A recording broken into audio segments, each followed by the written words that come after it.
Before we begin, I would like to put out a content warning for this video. There are some themes that may be disturbing to some viewers.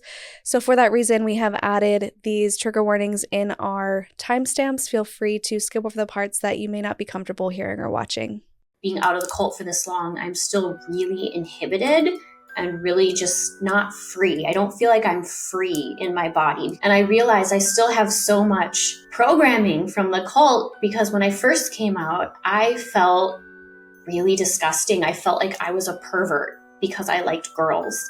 And I sat with myself and I was like, why do I feel this way? It's not a perversion. I am not a pervert. I'm not some bad, dirty, gross person because I happen to love the same gender. Yeah.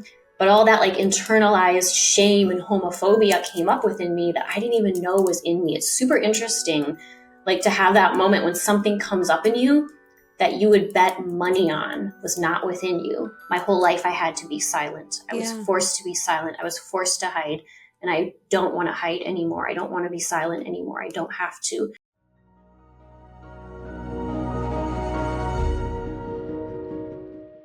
Hey, my name is Shelise and this is Cults to Consciousness, where we discuss leaving high-demand religions or organizations and finding healing and independence through awareness and true individual sovereignty.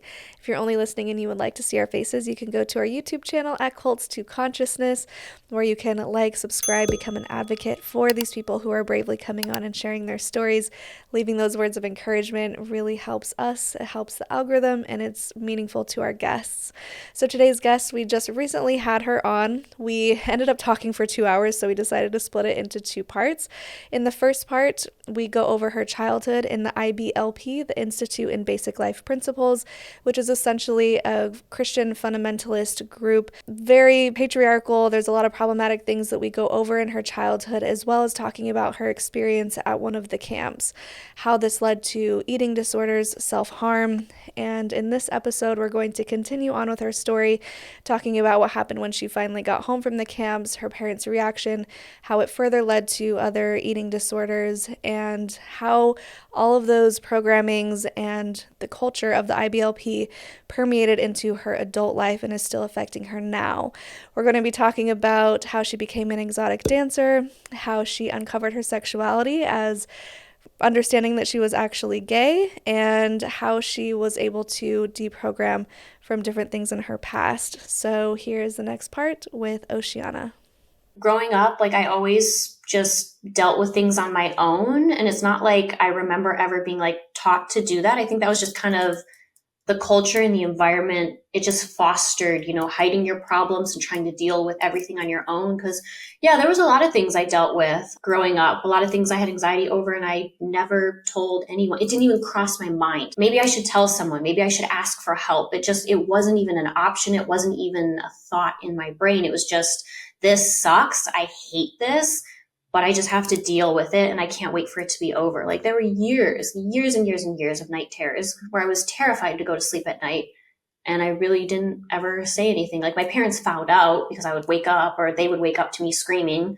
It just was kind of laughed off, like, oh, Ana was screaming last night. Oh, haha, like she was doing that weird thing again. Like it just was brushed off. These things that to me, as an adult, I feel like are very obvious signs that like something's going on. Your kid's not okay. Something's happening to them. Like, right. You should look into it. The signs are all there. Right. But again, if you're sleep deprived and you have so many children that you can't take care of and you're just overwhelmed, like, of course, you can't handle it all and you're going to miss a lot of things, I'm sure. Well, especially if mental health is not acknowledged or recognized in any sort of way.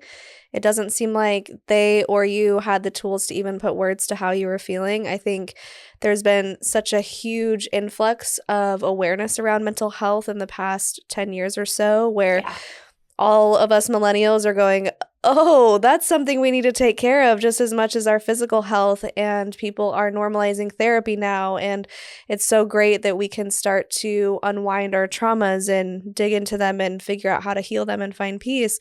But I think back then, especially in a group like that where they're demonizing therapy, there's really no language to express or address what's going on with you, what's going on with your kids, for example. So I imagine that was really something that wasn't even a thought, like you were just mentioning. I didn't even know there was an option to get help. But I have to think that when you came home from that training center, it should have been blatantly obvious that something was going on with you.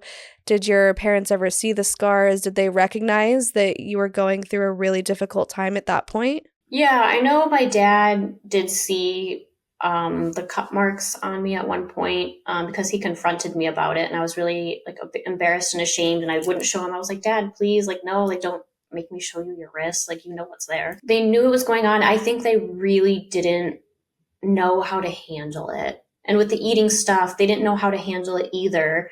They tried. They did what they knew to do. I'm sure they prayed about it a lot. My mom knew a lady at church whose daughter had eating disorders, so she talked to her for advice. So they were doing like the little things that they did know to do. They would monitor my food. They would tell me to eat more, try to get me to eat more. And then they were weighing me as well. And then later when it morphed from the anorexia, the orthorexia, the exercise addiction, when it more so morphed from that into bulimia and binge eating, then I started gaining weight, and they were still weighing me so they could see the weight gain. And then I got shamed a little bit. Oh, no. For being, I guess, heavier than I should have been, than they thought I should be at that point. And looking back, it was a normal weight, completely normal, completely healthy. I think I just maybe had gained too much weight over a short period of time because of the binge eating, but just the way my dad went about it, like, again, like, not to talk badly about him because I'm sure he didn't know better, but the way he confronted me about it and asked me kind of like, why is it so high? And then kind of like, I think you're a girl that likes to eat treats, and this is why, like, I think you probably have gained weight because you're eating a lot of treats secretly, which I was. He was completely right. But it was so shaming and humiliating that, like, yeah, to this day, like, I can't think about it without like kind of cringing internally and just, it almost, I don't know, kind of makes me want to cry even a little, because I'm like, that's just so awful. That's like the number one way not to handle an eating disorder. Like, never shame anyone for the behaviors that they're doing. Yeah. But yeah, they did what they could, I guess. I'm sorry you dealt with that. I can only imagine what that must have been like for you, going from one extreme to the other and not getting any sort of real therapy or help for it, and not really having anyone to turn to, especially if your own parents are kind of on it's like this teeter-totter back and forth of, okay, well, if you don't want me to eat, now I'm eating too much. Like, what do you want from me? Where is this happy middle ground? How do I find it? That seems really, really difficult to navigate. Is that something that you've had to deal with over the years, or at any point did you find healing from that? Yeah, it's something I've dealt with my entire adult life. I think the eating disorder was probably the worst in my 20s. It completely consumed my life. I would pretty much just get up and go to work every day and just try to make it through the day. I wouldn't eat all day. I was afraid of like having like digestive issues if I did eat something. But also I was too afraid to eat in front of my coworkers. Like, I was very, very shameful around food. Even to this day, I don't love being watched when I eat, but it was really extreme back then, where now if someone is watching me and I'm eating, I'll be uncomfortable, but I'll push through it and I'll eat. Mm-hmm. Whereas before I wouldn't eat. I would just be like, okay, I'm done. I can't physically eat. I can't do this. But yeah, it was definitely the worst in my 20s. I would come home and then I would try my hardest not to eat throughout the evening. I eventually would cave because, you haven't eaten all day.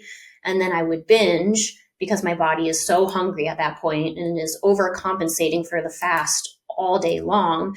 So I physically felt like I couldn't stop. Like, I felt like it was like a monster inside of me, ravenous and out of control, that I couldn't stop, even if I tried, even if I wanted to. And I really did want to, and I tried so much. And then, of course, the guilt. So then that's when the purging would take place after. I would abuse laxatives since I couldn't throw up. I tried and was not successful. So I was like, all right, I'll use laxatives, I guess. It's better than nothing. Like, I have to get it out of me. I'm so uncomfortable and so guilty feeling at this point.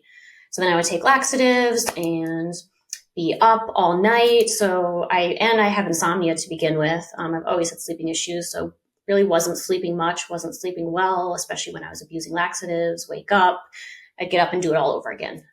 So very, again, even though at that point in my 20s, I was out of the cult, I still was very sheltered and very isolated because of my mental health issues at that point. So yeah, that was kind of my life, my entire 20s up until like the very end. And then the end of my 20s is when finally things started to get a little bit better. I don't think they'll ever fully get better. I don't think I'll ever fully recover from an eating disorder. I think I'll always have to kind of keep an eye on it and have those thoughts in the back of my mind, but it's significantly better now. Yeah, ironically, this is my story and my truth, but I'm not recommending this. How my eating disorder started to get better was I did discover weed, and I would smoke it at night to help me sleep because I had such severe insomnia and sleeping issues, and like melatonin didn't work, like nothing would help me. So I would smoke weed because that was the one thing that could get me to sleep. But then I would be so tired that I physically didn't have the energy to go in the kitchen and binge. So that's what kind of helped me stop binging. And when I was stopped binging and stopped abusing laxatives, that's when I started to be able to eat more healthy and more normal. And if I didn't binge the night before, I can wake up and eat breakfast, no problem. I'm not still full. I'm not uncomfortable. I'm not having digestive issues or anything like that. So I could eat. And so slowly over time, it took me years, honestly, I started trying to eat more and more throughout the day. And that helped me a lot when my eating started to kind of balance out and normalize a little bit more. Like I said, I do still struggle with it, but it's a lot better. I don't think about it very often. I did have a slip up recently over the holidays, but it was first slip up in like a year, if not longer. So to me, I'm very happy with that and that progress. Yeah. But it's still there, of course, somewhat. Well, thank you for sharing that and being vulnerable and so raw, because I think a lot of people are going to be able to watch this and relate to your story. And it is so powerful when we can be open and vulnerable about our stories. So I really appreciate you sharing that. I know we wanted to talk about your life after the cult, and there was something that happened where your family actually left together when you were a teen. I don't know how much time you want to spend around that because I do want to get to the next part of your story, but however much you want to share about how and why your family left.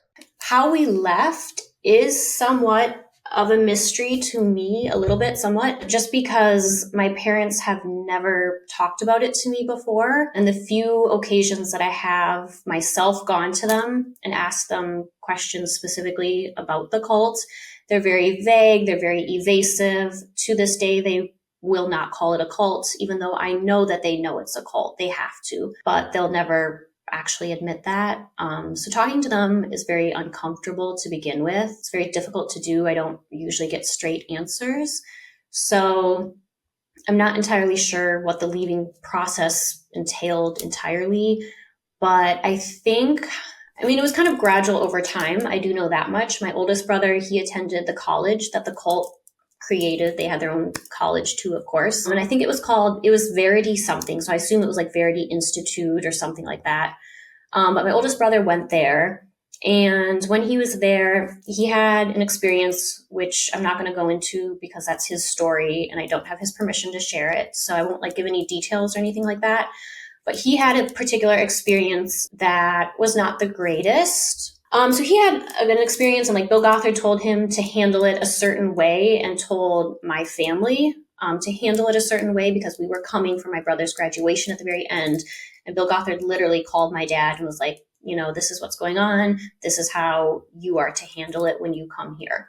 And my dad got off the phone. He sat us all down for a family meeting. He was like, Bill Gothard called, this is what's going on. This is how he told us to handle it. And we are not going to do that. He was like, we're going to do exactly what we would do normally. We're going to go there and act normal like we normally would. We're not going to follow these rules because we think that's absolutely ridiculous. So we went and we did. To my knowledge, no, nothing bad happened. No drama ensued that I know of. But obviously I could also just not be aware of it because I was quite young at that time. But I think that's when the cracks started to show a little bit. And then when they really started to show was when my younger sister went to the Journey to the Heart retreat that they put on.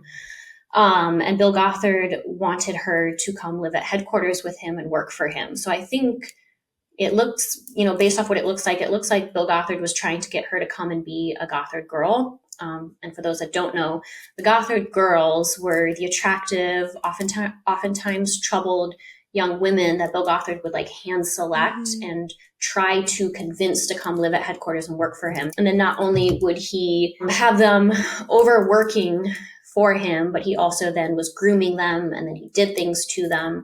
And all that information is online, the court cases and everything, if you want to learn more about that. But it seems like he was trying to get my sister to become a Gothard girl. And when Bill called my dad with my sister there on speakerphone, it was like, hey, she wants to come do this. You know, she's agreed, and I think this would be great for her. I think the alarm bells went off in his head. I think as a man, like maybe he picked up on some creepiness. Something about it didn't feel right to him. So my dad was like, no, absolutely not. And then he told my mom, he was like, we're going to go get her. He sent my mom and one of my siblings to go get her from headquarters or the training center, wherever she was at. And they brought her home. And my dad was like, no, that's definitely not happening. My sister was really upset at the time. In hindsight now, of course, like she's very grateful that that did not actually happen. But it was shortly after that I think we officially left the cult. But again, I don't know when exactly. I don't know what that process looked like. I don't know if my parents experienced a lot of backlash or shunning. Like I have no idea what that experience was like for them. I would be really curious to find out, actually. But it's not something they've ever discussed with me, and it's not something I think that they ever would be really open to talking about. Sure. Maybe someday, but... How old were you at this point? So it was like right before I went to college. So I think I might have been like around the age of 17, maybe. Okay, so it wouldn't have affected your home life because at that point you were moving out and you could do your own thing. Yeah, it was around the time when I was gaining a lot more independence. Yeah, for sure. Okay. So you're out on your own. You are discovering who you are forging your own path, and also dealing with a lot of emotional turmoil.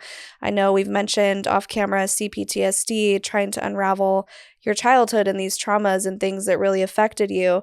So where does your story go from here after you were 18 years old and you've moved out of the house? How are you navigating this life outside of IBLP? Because also we mentioned the homeschooling thing. You were very insulated and isolated within this community. Are you starting to mess with modesty? Are you starting to wear pants? Are you starting to figure out who you are? And what does that look like? Yeah, like my 20s, the majority of my 20s, I was still like very sheltered, very isolated, just due to the eating disorder, the mental health issues. Have always had severe anxiety and depression as well. And then unknowingly at that time having CPTSD and being misdiagnosed with other things. So it was very, very sheltered. It wasn't until my later 20s that I started to, I feel like, kind of find myself more. I mean, obviously, even being sheltered in my 20s, that was a process in and of itself too, in finding myself and my voice and my truth. But really towards the end of my 20s, I feel like I've kind of settled into this place where I'm much more open-minded. I'm much more open to life, and I'm trying a lot of new things. I think I started part-time dancing in an adult nightclub probably towards the end of my 20s, again, maybe mid-20s. Just did that very briefly on and off. And now it's something I do more full-time. But I think that was definitely a huge part of finding myself after being in this cult that strips women of any power, any authority, any leadership, and that really keeps them small. Yeah. And teaches them to cover up and hide. For me, I found that being exposed and being in this type of environment and dancing and I guess, technically like being paid to take off my clothes, I found it to be very empowering. And also from an eating disorder standpoint, just being so ashamed of my body, because even when I was deep in the eating disorder, I would wear like very baggy clothes to hide my body. I was very, very ashamed of what I looked like. I think being in that type of environment and becoming an exotic dancer really helped me find myself. It's helping teach me boundaries, and dealing with people, men in particular, that try to cross those boundaries. It taught me super valuable, important social skills. Honestly, I credit stripping to really helping me come out of my shell. I'm still naturally shy and introverted and more on the quiet side. I don't love attention, but in the club, when I'm on stage, that's like one of the few times where I don't mind being the center of attention.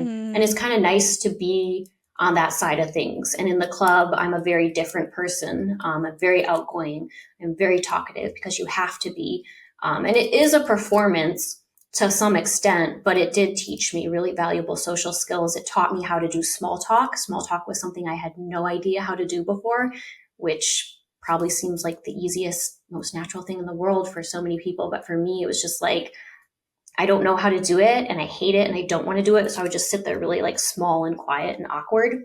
I've been in therapy. I'm going to get back into therapy again soon, just because I am realizing as I go through life and as things pop up, I'm realizing how much growing up in this cult affected me and still affects me to this day, where I still have programming and I still have these thoughts and memories that come back from it. The night terrors have gotten significantly better. I still will have sleeping issues and insomnia, but the night terrors have gone away. The nightmares, they still continue to this day, and they'll kind of come and go with the intensity and the frequency that they happen. But I think I'm definitely in a much healthier, better place after having gotten some therapy. I think it's pretty clear to me that I still need a lot of therapy. So I'm excited to go back to therapy and just continue to heal and grow and evolve. I'm trying to learn how to come out of my shell more. That's kind of the challenge I'm facing right now, because I'm still, even after being out of the cult for this long, I'm still really inhibited and really just not free. I don't feel like I'm free in my body, because I go to things like I just went to this really fun drag brunch, and I would love to be singing along to the songs and I would love to be dancing in my chair. But there's something that keeps me down, that won't let me be free and expressive and dance and sing. It's getting better. Like, I'm getting a little bit better, very small increments, but that's something I still do struggle with. I think meditation has helped me come really, really far. That's actually was life-saving to me when I was having panic attacks last year for the first time ever, and like truly thought I was going to die. Meditation was the only thing that could help me. Meditation was the only thing that could pull me up out of this intense darkness and depression. Yeah. Not to sound like my dad, like, oh, just meditate and you'll be fine. Just read the Bible and you'll be fine. But I do think there's something really powerful about meditation. And I think if I looked into it, the science behind it, I think would correlate to that feeling. Yeah. Can I jump in real quick? Because there's so much there. Absolutely. There's so much to dissect of what you just were talking about. So, first of all, I love that you have embraced your sexuality, and if stripping feels good to you and it feels empowering and it feels amazing, I love that you're doing that for yourself and setting those boundaries and learning how to embody sexuality, because it's so relatable. As you were talking, you're like, yeah, I'm more quiet and timid, but when I go in there, it's like, this is my stage. This is my space to come out of my shell. And that's exactly how I was and still am with dancing. That was my safe space growing up, was being able to perform and be on stage. And otherwise, it was just, I'm very quiet. No one's really going to listen to me. I also suffered from child sexual abuse. And so I think it was the be quiet and just be silent and no one's going to hear you, or don't say anything and all of that. And so it culminated into this personality, especially with Mormonism, of women should be seen and not heard. Be quiet. Yes, you're important, but don't talk too loud.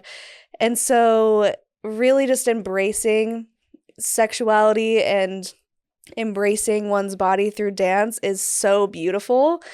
And I still do that now, like with salsa dancing. When I go to salsa, well, not right now because I'm super pregnant, but when I would go to salsa dancing clubs, I love being sexy and I love performing and I love the attention. I'm not afraid to say that. I think it's fun to be able to embrace myself and my body in a way that feels good to me. And it may not feel good to other people, and they don't have to do that. And that's the beauty of it, is you don't have to be a stripper to find your sexuality. But if you want to be a stripper to find your sexuality, go for it. If that's what works for you, if that's what makes you feel embodied and powerful, if that's what reconnects you to your sexuality, because that's what happens in these cults, is they hypersexualize you so much that you're forced to disconnect from yourself completely. You're forced to not even see yourself as a sexual being, because if you do, then you're playing into the whole, I'm being too sexy and they're going to lust after me, or if something happens to me, if I'm assaulted, it's my fault.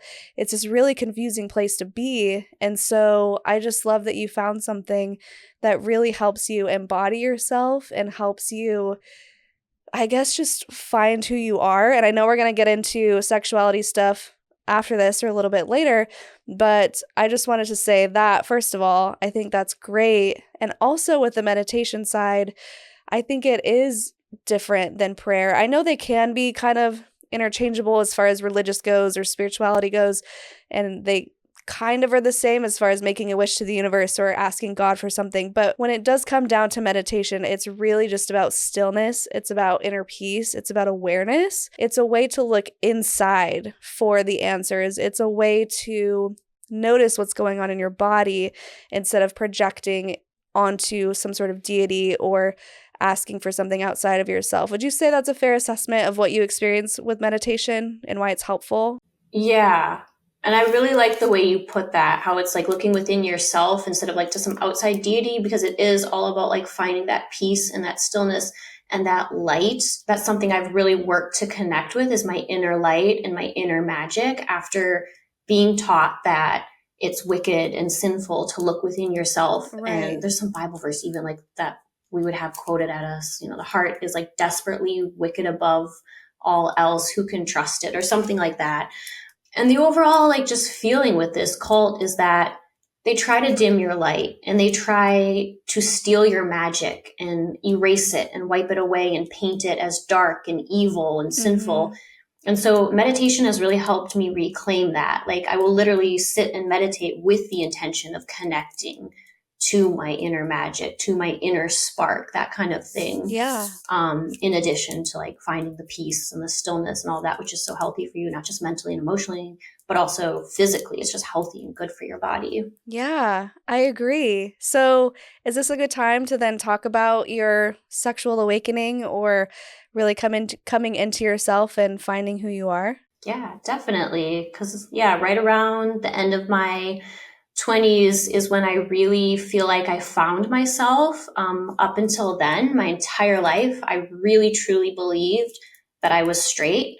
And I think I was straight, but I don't know. I don't know for sure, because within this culture, sexuality is so repressed, and homosexuality is like, that's not even an option. It's it's save yourself completely until marriage and then get married. And it's one man, one woman, no other genders, no other orientations, nothing. All of that is sinful, perversion, unnatural. So like, it wasn't even an option. Like, I didn't ever, and this is also why I'm not sure if I was born gay or not, because a lot of people that are born gay, they know it from the start, or they have like crushes on friends or female teachers and things like that. I never did. I was all about boys. That just didn't even cross my mind. I never had any interest when I got older in experimenting with women, nothing. So I don't know. I don't know if I was born gay or not. And the switch like happened later in life. I don't know if maybe it was super repressed in me, if I would have either known sooner or realize that part of me sooner, if it had been an option, if it had been something. It just wasn't even on my radar. Like, I knew it was out there when I got a little older, but I knew it was sin and it was perversion and unnatural. And I just didn't think I would have any interest in women. But the older I got, I think the more open-minded I became. And I think I realized at one point, I was with the man that I was engaged to for a little bit. We were together. At the end there was a point where one of his friends actually realized they were trans, or maybe knew all along that they were trans, but decided to come out as trans and live their authentic self and transition from male to female. And what happened with this friend was their marriage, because this woman at the time was a man married to another woman. Their marriage dissolved because of that. And I just remember looking at my boyfriend and telling him, like, I'm super straight. I don't think I could ever like, it's just not in me to be gay. Like, I have no interest in women. I have no interest whatsoever. But I looked at him and I was like, I know you're never going to transition. I know, like, that's not you. But it just was a realization, a self-realization for me that, like, if this person did transition, I would still love them. And I was like, oh, wow. So what does that say about me? Like, I don't think I'm not gay. I don't think I'm into women. But when you love someone, you just love them. It doesn't matter the exterior. So that's when I started to that's when I feel like I first became open to the idea. And then even later on, I realized, like, I don't think like women would do it for me. I'm really super not into that. I have no interest in experimenting.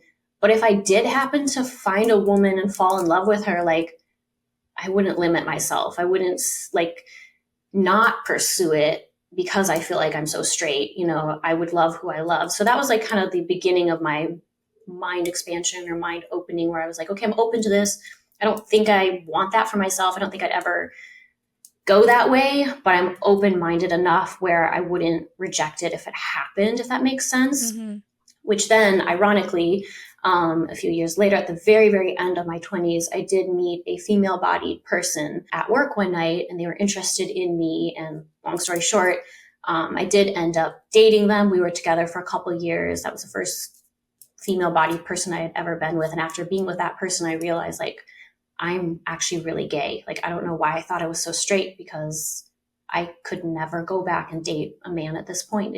I couldn't do it. Like, now that I'm on this side of things, now that I've experienced being with a woman, like I could never settle for a man. Like it wouldn't feel right to me at this point.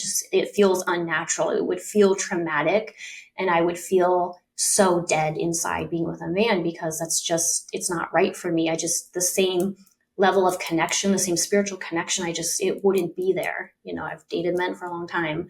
I have a lot of experience with men. I work with men.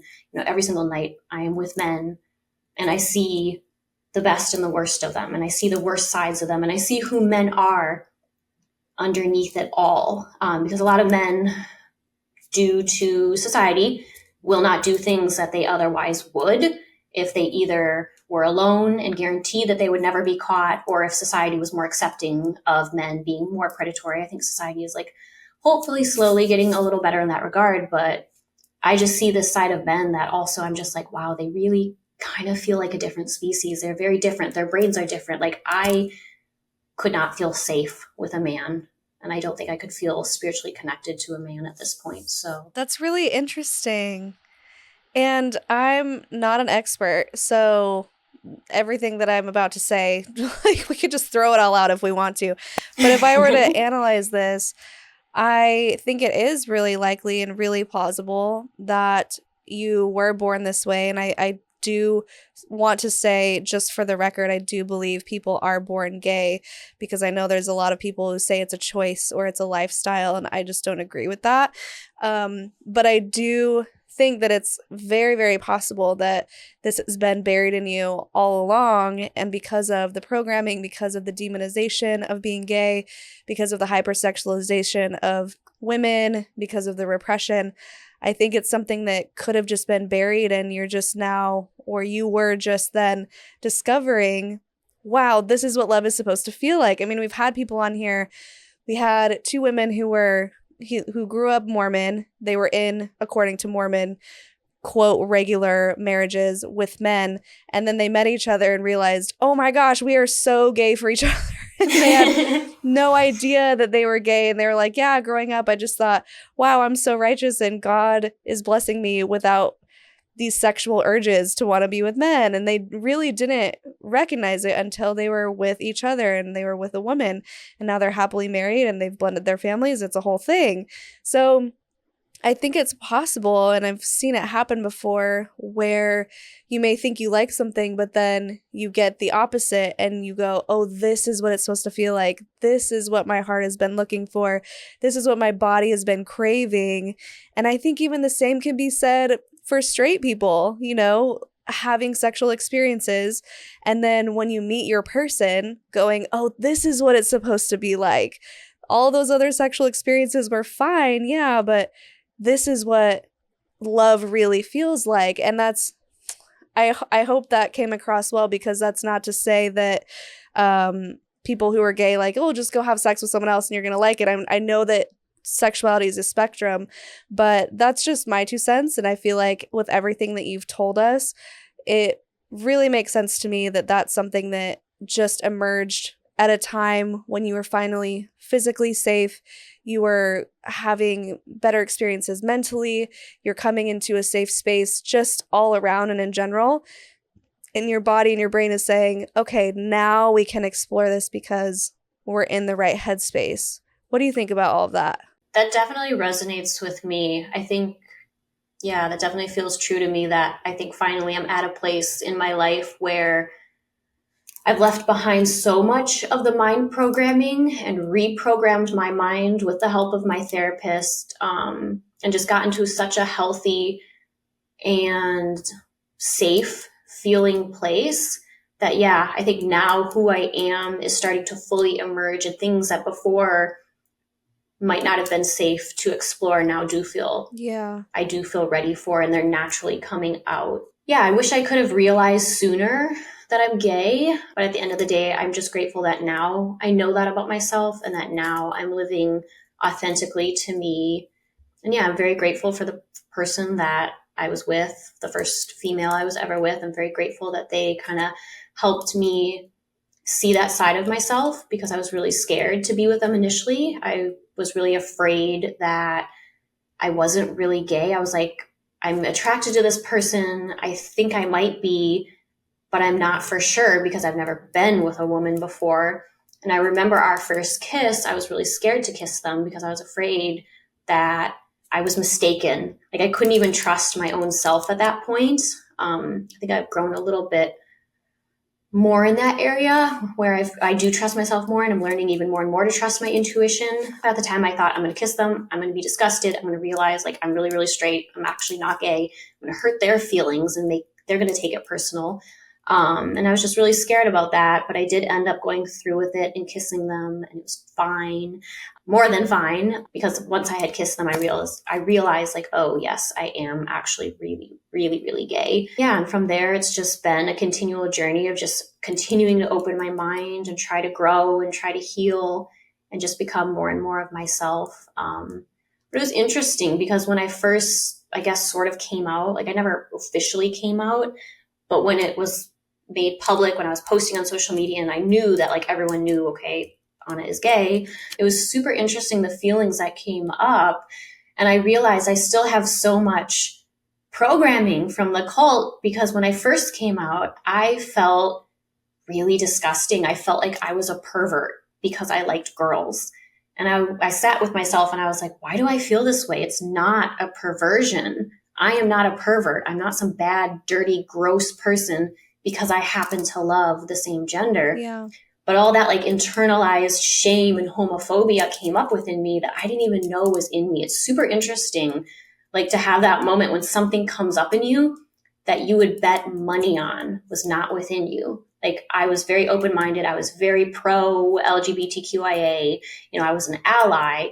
I thought I was straight, but I still considered myself an ally. I was like, people should be able to love who they want to love. It should be legalized, all of that. So I was really surprised when like this internal homophobia and religious programming came up within me. But it only lasted maybe a month, and I worked through it. I don't feel that way anymore, but it's super interesting, like just to kind of step back and be like, wow, I wonder what else is in me that I'm not aware of yet. Yeah. And how did your family react to this news? So like I said, I didn't come out. How I kind of let people know is I just posted pictures of me and this person together. So it was obvious, like we're dating. So it's obvious I'm gay because I'm with a female bodied person. I didn't call them up and say, like, hey, I have something to tell you. Nothing like that. How they dealt with it, I know they're not happy about it. I know that they believe, again, that it's a sin, that it's unnatural and perversion. They kind of more so just avoid the subject. My parents in particular, they won't call the person that I am dating my girlfriend or my partner. It's always my friend. They won't acknowledge the relationship. At first, with the previous partner I had, they wouldn't even call this person by their name. They wouldn't ask about them. They wouldn't ask about our relationship. They wouldn't talk about it. If I brought it up, they wouldn't really address it. They wouldn't really engage in the conversation beyond what they absolutely had to. So they're very weird around it. They're very uncomfortable. They're very awkward. But early on, I made the choice that I will not cater to homophobia, and I will not cater even to my family's homophobia. So they can be weird about it all they want. That's fine. That's their issue. That's a them problem. But for me, I'm proud of the people that are in my life. I'm proud of the people that I am with. So I'm going to post them. I'm going to bring them up. Sometimes it's a little uncomfortable talking about it because I know that it makes my family uncomfortable. But again, I refuse to cater to homophobia, so I will continue to talk about it the same as I did in the past with straight relationships. And they're starting to get a little better. My family will sometimes engage with me a little bit more when I'm talking about my partner. Recently, my mom even asked me questions about my partner, which she has never done. She still wouldn't call her my girlfriend, but she said, "What does your friend like to do? Like, what are her hobbies?" Like showing a little bit of interest at least. So I'm like, well, that's progress. Not perfect, but it's progress. They will never be okay with it. I have almost gotten in debates about why homosexuality is a sin with my parents. But at this point, it's more so just about living my truth, not catering to toxicity, or homophobia or anything like that. But they'll probably always be a little bit weird about it, which is fine. Again, that's a them thing. Yeah, I'm glad that you're standing your ground on that because you've come so far. You made so much progress. You've figured out who you are, and it's so inspiring and amazing to see how far that you've come. And so I'm glad that we're not reverting back to that submissive person, the person who just pleases everyone because they feel like they have to. It's really great to see you saying, no, this is who I am. Take it or leave it. I'll be here if you want to talk about it. It's awesome. So is there anything else that you want to share about your life now and how you're doing and what brings you peace and happiness? I think the main things with where I'm at now, especially for other people who might be coming out of a similar situation or the same cult as me, the things that have really helped me that I would recommend, and the things that are continuing to help me and give me peace and make my life better. First and foremost, therapy. I will always, always, always preach therapy, especially with someone, not just someone, of course, bare minimum, licensed, credentialed, because in the past, when I was really young, the only therapy I ever was allowed to get was going to see my pastor's wife. So getting real therapy from people that are not just credentialed, but that specialize in trauma or helping people recover that came out of cults, religious trauma, high control, religious organizations, anything like that. Just specialize in that. I highly, highly recommend. Meditation and time in nature has always really helped me. So that has helped a lot. And building community, building chosen family, people that do love you and see you fully for who you are and accept you, people that will support you. I don't have a family that I can fall back on for support, which is why I think it's extra important to be creating my own chosen family. Pets were super helpful and therapeutic for me. Before I had community, all I had were my pets. And so my fur babies are literally my life, and they have given me so much peace and healing. I'm so lucky to have them. So I think if you can create your own family, even if it's just like a little fur family while you're trying to build community and find other people, if there's no one in your area, go online. And that's why I started my YouTube channel and talking about growing up in a cult. It's kind of triggering and it kind of feels like oversharing. Like a lot of times I'll lay in bed at night and be like, oh my God, I have to delete my channel. Like it's too much. But the whole purpose is to have a community online in a safe space where people can come to, especially if you don't have that in your real life. At least you can come online and there's other people like you and you can find solace in that and you can find that type of community, because that was something that was super healing on my journey. When the website Recovering Grace came out, that was huge for me to hear other people that went through the same experiences as me or something similar. And I only ever was comfortable calling ATI a cult after reading some of the stories on Recovering Grace and hearing other people validate that, yes, it was a cult. Because growing up, I always thought it was kind of culty. My siblings and I amongst ourselves would kind of joke about it. Like, this is so culty. Like, haha, we hate this. It's so culty. It's so stupid. But I never actually believed growing up that I had been in a cult. I just thought I grew up very odd and very different and like didn't have the language for it. So I think it's really important to be able to put the right language to your experiences, to call it what it is, to find that community, create that community, find the places online, because there are people that will love you and want to not just hear your story, but support you and be there for you. And the last thing I think I would say is the biggest thing you could do for yourself, the biggest rebellion against this cult and this upbringing, the most healing and therapeutic thing that I feel like you can do is to live your life 100% as authentically as possible. Live it as big and as loud as possible. Don't stay small. That's another reason why, even though it's a little bit hard for me and it feels like very cringy at times, I am speaking out, and I do have a channel on YouTube, is because my whole life I had to be silent. I was forced to be silent. I was forced to hide, and I don't want to hide anymore. I don't want to be silent anymore. I don't have to. So use your voice, even if it shakes. Live your life as fully as possible. Do all the things that you want to do that you couldn't do. For example, rock music was forbidden and sinful in our cult. And I always wanted to be a drummer. I always wanted to learn to play drums. Now as an adult, that's something I can pursue, and I'm working to pursue because I can and because it gives me so much joy. Yeah. So pursue the things that you've always wanted to do that you couldn't do, even if they seem silly, even if you feel like, oh, it's too late for me, I'm too old. Like, just pursue what gives you joy. Live your life on purpose and try to find that magic again, because it's still in you. Yes. The cult tried to erase your magic, but the cult can't. Bill Gothard can't. Religion can't. Your parents can't.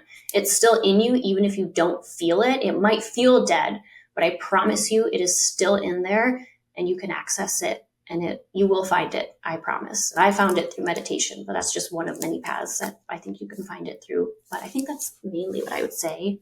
Yes, girl, preach. Both hands up. Yes to everything you just said. So many good golden nuggets in there. I mean, absolutely yes to the pets thing. They are so healing and just, unconditional love. And for those who know Oscar Mayer, he's not here today, actually, because he's home with Jonathan. But normally he's right on my lap during every interview. Such a great emotional support. And I think we've heard Tinkerbell in the background of your videos a couple times. Probably. Which is awesome. Is Tinkerbell a Pomeranian? I feel like it's Pomeranian. She's a Chihuahua. Okay. She's a little all-black Chihuahua. I knew she was small. I could tell. And with a name like Tinkerbell. If she comes back in here, I'll show you. Okay. Her. Yeah. Yes, sounds good.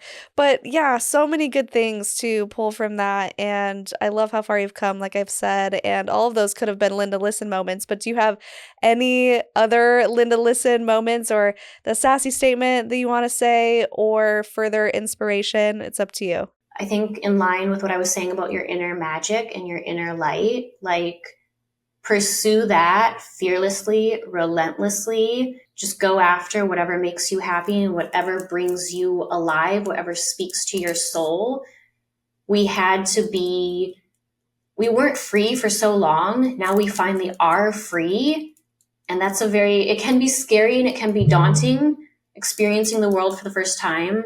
But if you think about it, it's also really, really exciting. Like, the whole world is open to us, and it's not this big, bad, scary place like we were taught. There are people you can trust. Like, obviously be careful, but it's a beautiful place that we get to live in, that we get to explore. There's so many opportunities. Like, I always say it kind of jokingly to my friends, but like, literally the world is our oyster. Like, go out and explore and live life to the fullest and find that magic again. And don't let anybody stop you. Don't let anyone keep you silent any longer. Yes, beautiful. I agree. Thank you so much for coming on and sharing your story and being so open. I really appreciate all the things that you've been willing to talk with me about today. Thank you for having me. This was very healing, and I really hope that it can help at least one person. I hope someone hears it and feels a little less alone. Yeah. Or has a little spark of hope or inspiration from hearing it, I hope. Well, I'm inspired, so mission accomplished. Oh, thank you. Yeah, of course. So, guys, if you want to find Oceana, your YouTube is the handle is @Oceana333. Instagram @witchybish with 3 H's _ we'll put all these in the description so you can find her, and TikTok @Ana.Oceana. So people can reach out to you and see what you're up to on YouTube. And do you have any other final thoughts before we go? Just definitely connect with me on social media, especially if you're feeling lonely, if you need an ear, someone that can relate. I am there for you, and I want to be there for you. I want to help you in whatever way I can if you need a friend or an ally. Oh, that's so beautiful. Thank you. And guys, if you are still watching, leave those comments down below for Oceana, those words of encouragement. We love seeing those nice, heartfelt comments. It means a lot to us that we can facilitate this platform for our guests to feel loved and supported. And remember, our guests do read the comments, and so it's really helpful when you can do that, boost the algorithm, help more people find the video. And if you want to support the channel even further, you can become a patron if you'd like at patreon.com/cults2consciousness. You can get some of our merch. We have some Apostates Unite. I'm sorry for what I said when I was in a cult. We have some baby onesies now. This little one could come literally any day, and I got a couple onesies for her. One of them says cult free kid. I love that. To raise a cult free kid, or I don't want to be in your cult onesies, which are kind of fun too. So you can check that out if you'd like. If you want to come to Costa Rica with us, we have 5 spots left at the time of this recording. They are filling up. So if you're interested in doing something not culty and just fun and empowering, we will have a trauma-informed therapist coming with us to do some workshops that are really tailored toward empowerment. In fact, one of them, Oceana, is about reconnecting with your body, because so often we get disconnected from our bodies in these cults. And also, you don't have to be a cult survivor to come. You can just come hang out with us. It's more about just finding yourself and doing fun things in the rainforest. So that will be in the description as well. And if you like this video, I will leave 2 more down here below that you'll want to check out. And until next time, follow your highest excitement, be conscious and be well.